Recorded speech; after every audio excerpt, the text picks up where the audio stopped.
Hi, నా పేరు గౌతమ్. నా చిన్నతనం నుండి నేను నమ్మిన ఒకే ఒక మాట, నువ్వు ముందడుగులో ఉన్నప్పుడు నీ అడుగు చప్పుడు వెనకడుగులో ఉన్న వారికి ఆదర్శం కావాలి. ఆ మాట కట్టుబడి నేను గుడ్ బాయ్లో నడుచుకునేవాడిని. నా చుట్టూ ఉన్న వారందరూ నన్ను చూసి ఈర్ష్య పెంచుకుని నాతో సరిగ్గా ఎవరూ స్నేహం చేసేవారు కాదు. అలాంటి సందర్భంలో ఎలాంటి స్వార్థం లేకుండా నా కష్ట సుఖాలలో పాలు పంచుకోవడానికి వచ్చిన ఒకే ఒక్క నేస్తం డైరీ. ఈరోజు జనవరి 1, 2014 నా నేస్తం డైరీ పుట్టినరోజు. నా నేస్తానికి బర్త్డే కానుకగా నేను ఇవ్వబోతున్న బహుమతి నా జీవితంలో జరిగిన ఒక మధుర క్షణం.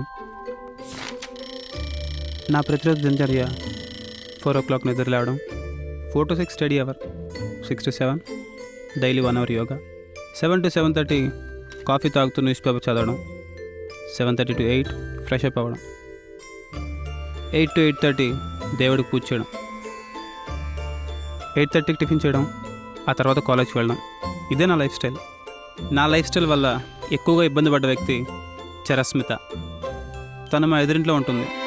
తనంటే నాకు ఎంత ప్రేమ ఉందో తనకు నేనంటే అంతే ద్వేషం. ఆ ద్వేషానికి కారణం చరస్మిత అమ్మగారు. చిచి, రోజు రోజుకి దీనికి భయం అంటూ లేకుండా పోతోంది. చెరా చెరా, నిద్ర లేవే, ఎంతసేపు పడుకుంటావు?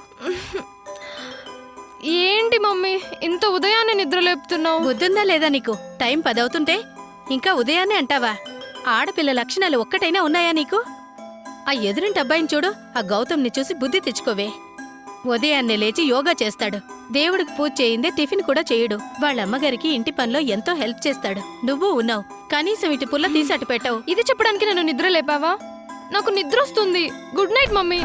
ఎంత చెప్తున్నా అలా పడుకుంటావేంటే? అసలు నిన్ను కాదు, నిన్నింత గారాబం చేసినందుకు మీ డాడీ ననాలి. ఒరే గౌతమ్గా, నీ పని చెప్తారా? అలా ప్రతిరోజు చరస్మిత మదర్ నన్ను ఎగ్జాంపుల్గా తీసుకుని తిడుతూ ఉంటే నా మీద కోపం రోజు రోజుకి రెట్టింపు అవుతూ వచ్చేది. అలాగే ఒకరోజు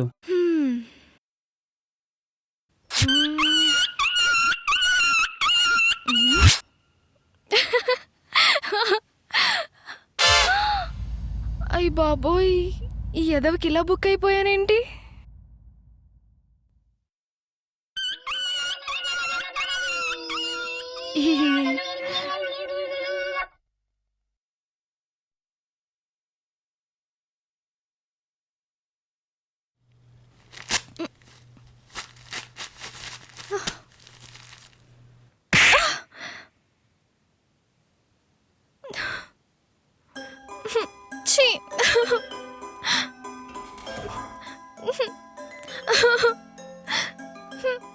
ఏంటి అలా ఉన్నావు?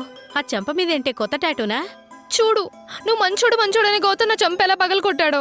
నువ్వేదో వెదవ పని చేసుంటావు, అందుకే కొట్టాడు.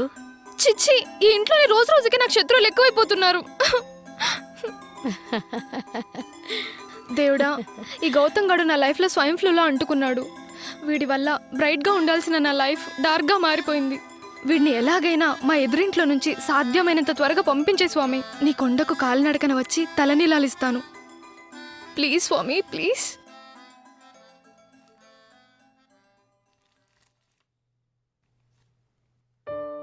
నాకు ముంబైలోని సాఫ్ట్వేర్ కంపెనీలో జాబ్ వచ్చిన సంతోషం కంటే చరస్మితను ఆవేశంలో కొట్టిన బాధే నన్ను ప్రతి క్షణం వెంటాడుతుంది. ఆ బాధ నా మనసులో నుండి తొలగిపోవాలంటే చరస్మితను క్షమాపణ కోరడం ఒక్కటే సరైన మార్గంగా నిర్ణయించుకున్నాను.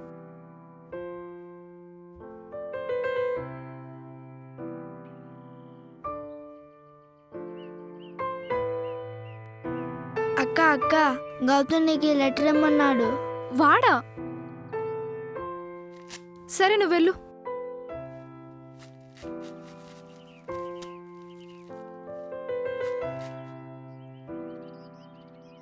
హాయ్ చరస్మిత, నా చిన్నతనం నుండి అందరూ నన్ను ఇన్స్పిరేషన్గా తీసుకోవాలనుకున్నాను తప్ప నా అలవాట్లు ఎదుటివారిని ఇంతలా ఇబ్బంది పడతాయని ఏ రోజు ఆలోచించలేదు. ఈ రోజు నుండి నా వల్ల నీకు ఎలాంటి ప్రాబ్లం ఉండదు. ఈ అపార్ట్మెంట్ ఖాళీ చేసి వెళ్తున్నాను.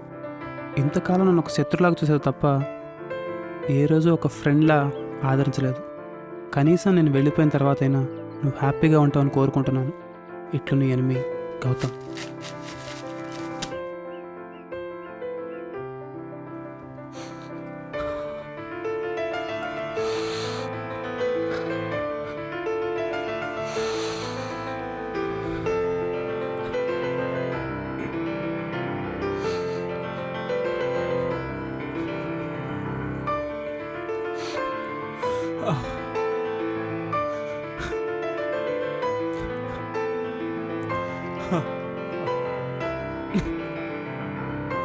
సార్ ట్రైన్ టైం అయింది, బయలుదేరదామా?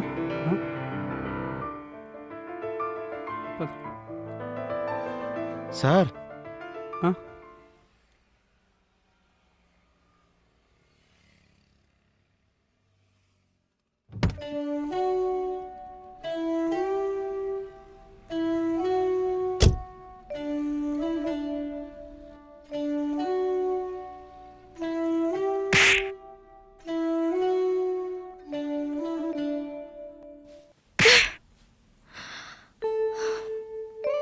ఏరా, ఇంతవరకు ఎదురింట్లో ఉండి నన్ను ఎంత టార్చర్ పెట్టావురా? మా ఫ్యామిలీతో సంతోషంగా ఉందామంటే నీ వల్ల ప్రతిరోజు తిట్లే. ఒక్కోసారి నిన్ను చంపేద్దామన్నంత కోపం వస్తుంది. నీ వల్ల ప్రతిరోజు ప్రతి క్షణం నాకు నరకం కనిపిస్తుంది. కానీ ఇంతకాలం నన్ను బాధ పెట్టిన నువ్వు వెళ్ళిపోతున్నావంటే సంతోషించాల్సింది పోయి నాకు ఇక్కడ ఎందుకు బాధ అనిపిస్తుందో అర్థం కావడం లేదు. ఇంతకాలం మా ఎదురింట్లో ఉండి నన్ను బాధ పెట్టావు, ఇప్పుడు నాకు దూరంగా వెళ్తూ నా మనసును బాధ పెడుతున్నావు. ఎందుకురా నా జీవితంతో ఇలా ఆడుకుంటున్నావు?